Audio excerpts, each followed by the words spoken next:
All right, ladies and gentlemen, we're back with the Meet Your Candidate program. This is Peter Boyce, our first candidate. And by the way, if you want to know more information, go to www.boyceyourchoice.com. That's BOYCE, yourchoice.com.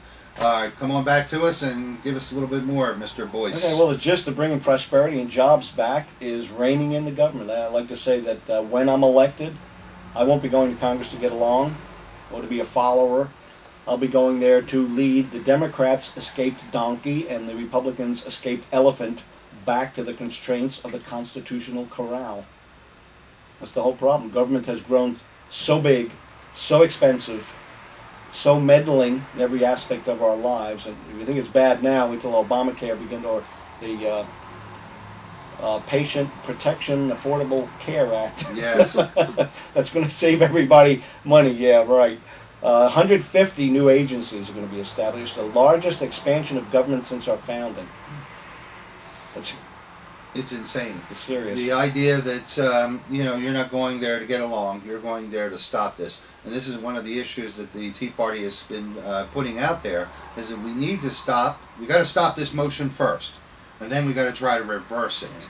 And it's a monumental task, but someone has to take the initiative. And there is no one out there that I can see running for Congress, at least from our community, who are saying the things that you're saying.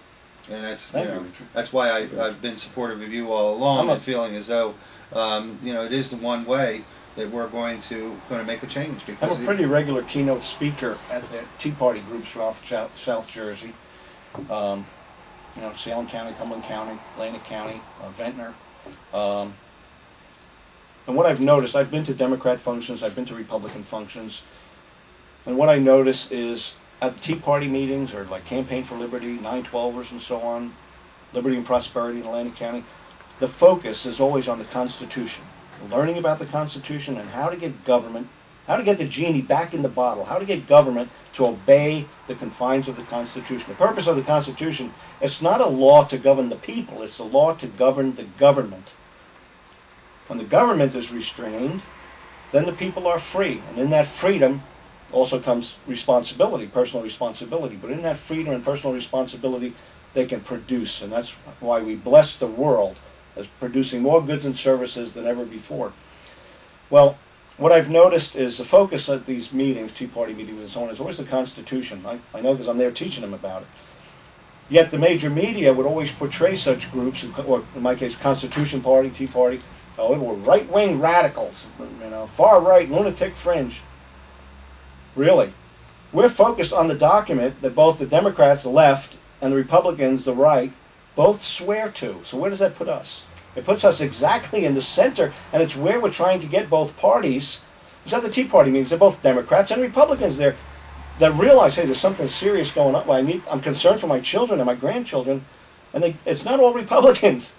It's Democrats and Republicans, just average citizens, and a lot of people who are living, independent. And they're concerned. Yeah, there's a lot of independents out there that are just on the edge. Nobody wants to identify themselves with Republican or Democrat because we know both sides at this stage are failing the population. America is being converted into a socialist nation, and the only way it's going to be prevented is to get constitutionalists, not necessarily Constitution Party, although the Constitution Party, the platform is the Constitution.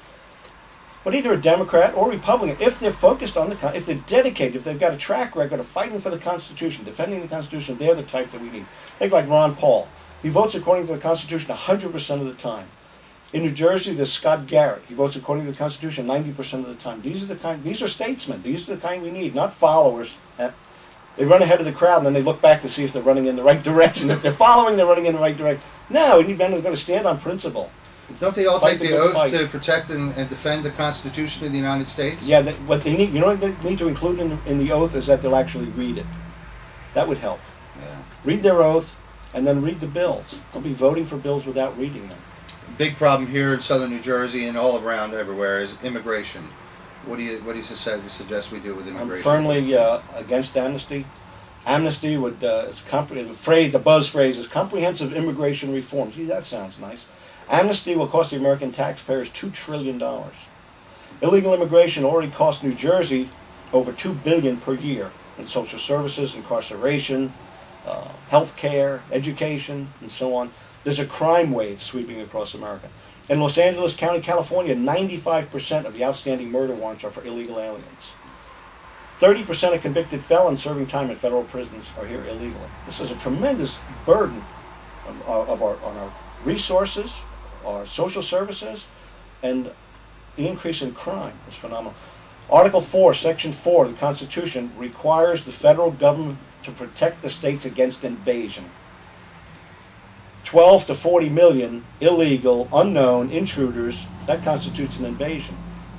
But does the Obama administration, respond to that? When he's one of the ones that swore an oath, and every member of Congress and the Senate swore an oath to defend the states against invasion was part of that. And that's not a suggestion. The Constitution is not a suggestion. It's not, I swear to uphold and defend the Constitution when it's convenient, when it's politically correct, when the party bosses think it's a good idea, when the major media goes along. No, it's an absolute, the way the Ten Commandments are an absolute. And you might say the Constitution is the Ten Commandments for government. And if they don't obey it, there needs to be consequence, the very least of which should be to vote them out. Well, I'm sorry. Oh, no, go ahead. It's a passionate issue. We're a nation of laws. We're a republic. Derived from, when I pledge allegiance to the flag of the United States of America, to the democracy, no, to the republic.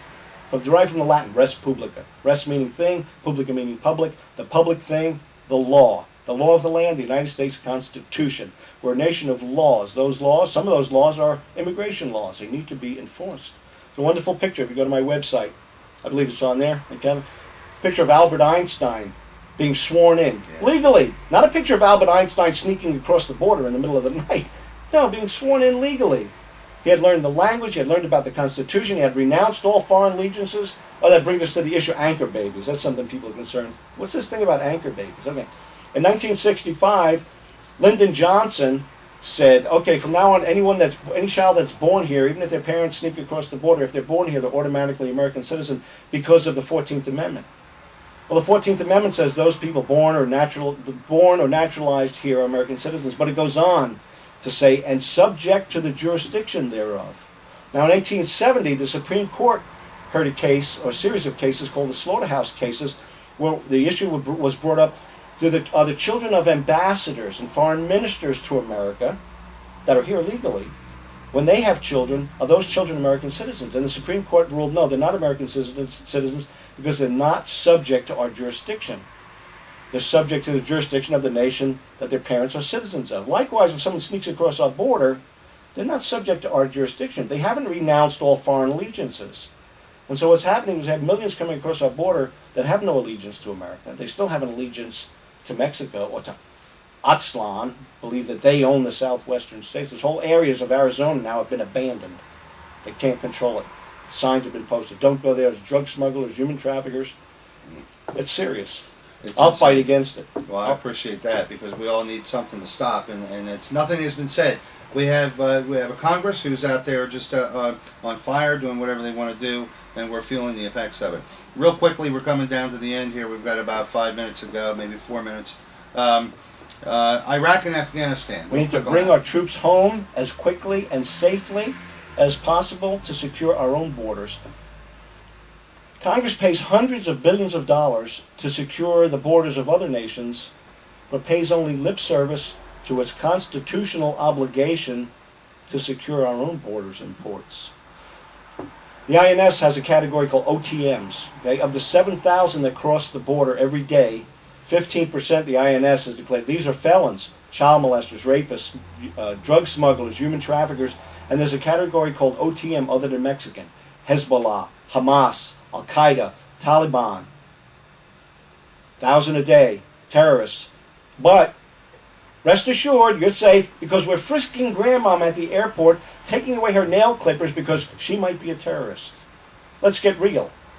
We need to enforce our laws, secure our borders, bring our troops home from these undeclared, endless wars that are bleeding America blood and treasure for nebulous reasons. Are we still chasing Osama bin Laden in the caves? Right now, today, I think they're still looking for him. They said he might be in a house somewhere. Get real. Yeah. There's an article. There's a provision in the Constitution called mark and reprisal. Congress is required to declare war if we're at war with a nation. Are we at war or not? If we are at war, there should be a declaration of war. If we're not at war, there's a provision called mark and reprisal for a surgical strike against the individual or group of individuals that we have a problem with. That's the route to take. Not bring a whole population under subjugation and occupation for what? For one individual? Yeah, that's just what it's come down to.